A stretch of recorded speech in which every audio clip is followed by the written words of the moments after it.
Hi, everyone. Welcome to Business is Politics. Joseph Lavoie here, and I got a bit of a longer one for you today.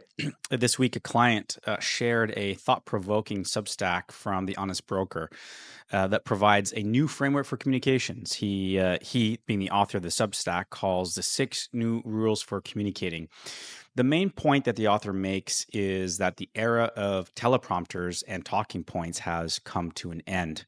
The team at the Curse of Politics podcast covered it on this week's show from a political context. I highly recommend you give that a listen if you want to consider how applicable this analysis and this new framework is from the perspective of political communications. But the implications for business leaders is possibly more important because, in my experience, corporate communicators and leaders tend to adapt more slowly to a changing communications landscape.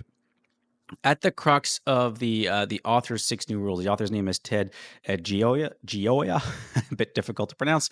At the crux of his 6 new rules is the notion that conversations are more influential than lofty scripts, lofty speeches, or scripted remarks. His point is that people respond to authenticity, which means imperfections are okay and more relatable, something that corporate communicators are typically not comfortable with.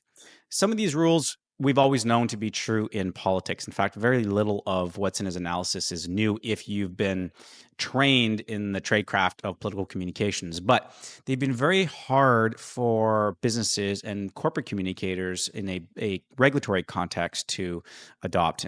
And given how less accessible the public has become, it might be time to loosen up. So here are the rules, the 6 rules that were presented in this Substack, and my take on each.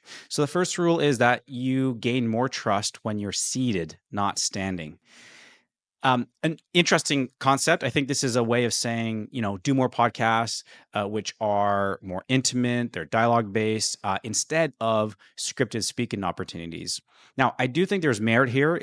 But from my perspective, it's less about podcasting. It's more about communicating in an unstructured conversation and being able to answer questions naturally without having to rely on your talking points. Second point in these 6 new rules of communications is that you should not speak at people, you should speak with them. And I think that's always been true. There's nothing new about this. You need empathy to be a strong communicator. Most of us have that empathy, but few of us are good at demonstrating it when communicating, particularly on behalf of a brand or on behalf of a business. And so the challenge is actually taking that empathy and making it real and conveying it across the microphone and across a large audience if you're speaking to a larger audience. Third point in this framework is that an informal tone is more persuasive now.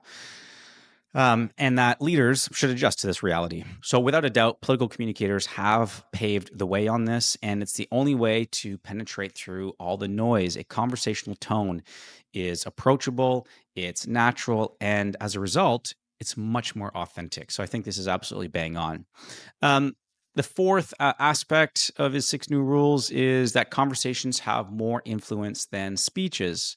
I largely agree with this. Conversations in person, for me, have always been the gold standard. They're the best way to meaningfully engage people, but it's always been difficult to scale that, right? Door knocking, showing up, meeting someone in person, meeting people in smaller crowds.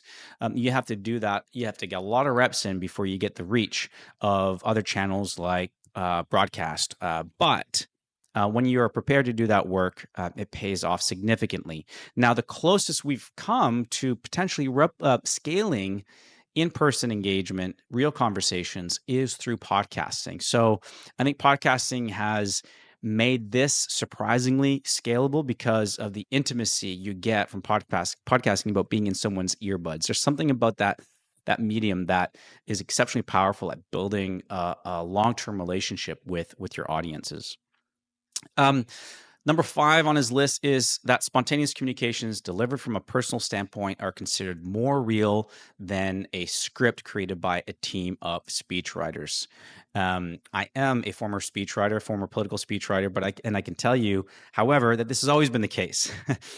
the the the difference now is that people have lost their patience with scripted prose, and more importantly, they now have the option to opt out of scripted environments and opt into the things that they want to respond to. And that's what social media and digital platforms have done, is they democratized the selection that people have in what they want to consume. And through multiple clicks of thumbs, they are telling us as communicators what they want to respond to. They never had that instant real-time feedback mechanism before, when we were just dealing with print, with broadcast and radio.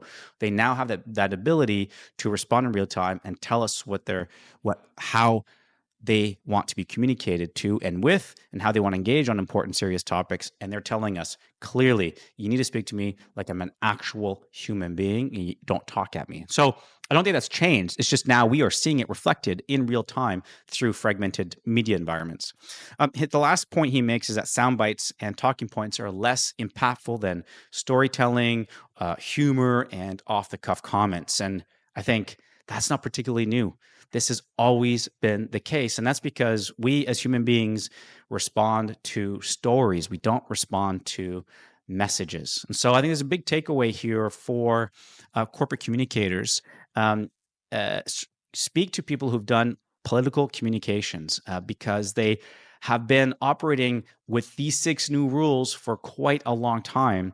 And the impact is, as we're seeing now with so much disruption around the world from a political context, that political communicators can only be successful if they truly understand how to engage with people at a real personal and emotional level. And so you want to think about how you can do that as well. It might be time to loosen up and consider taking a far more conversational approach with your audience than you may be comfortable typically doing.